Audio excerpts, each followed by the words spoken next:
Adobe Premiere Pro CC. Section 8, a look at new features in 2020.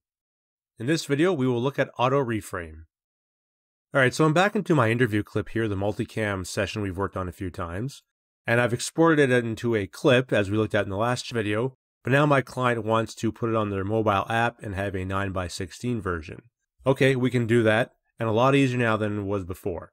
So I've made a new sequence called Vertical Video.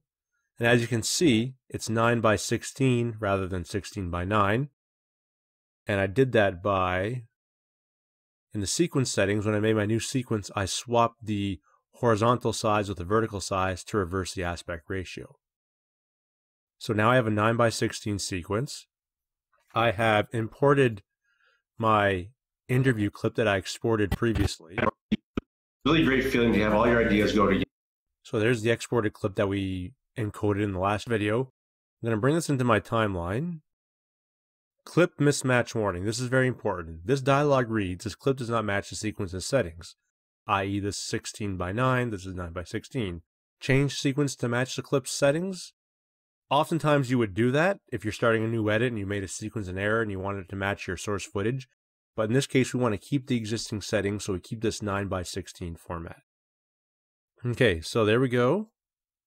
So now we have our clip, and it's kind of here, like it's got a lot of black on the top. Fits okay, but not very well. Now I could scale that up and keyframe it along to fit the frame.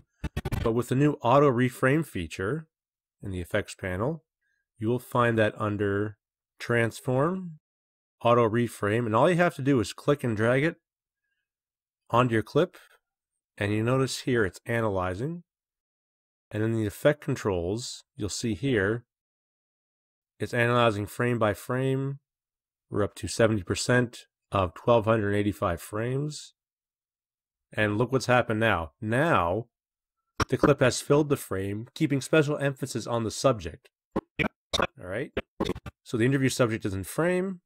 All kinds of programs, documentaries, TV series, PSAs, commercials. And it's really...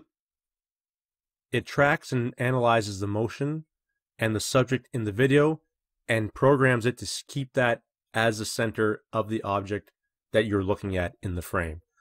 And you'll notice now, by doing that, created a whole bunch of position keyframes and bumped the scale up. Now, this is fine. This is working good. If I wanted to, if I felt it was moving around a little too much, in one spot I could remove a keyframe or two. Let's just try that. And one here and one here. I'm just doing this kind of arbitrarily. But this is a good spot here. So I'm going to remove this. I'm going to remove this one here. TV series, PSAs, commercials. And it's really great feeling to have all your ideas go together. There. So you can smooth that out, tweak it a bit, but a lot quicker and a lot easier than having to do it all yourself.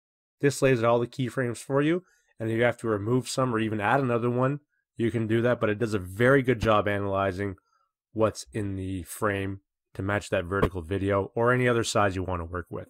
So that's definitely one of the more bigger key features available in 2020 as we move into adding more video into social media platforms with that vertical style.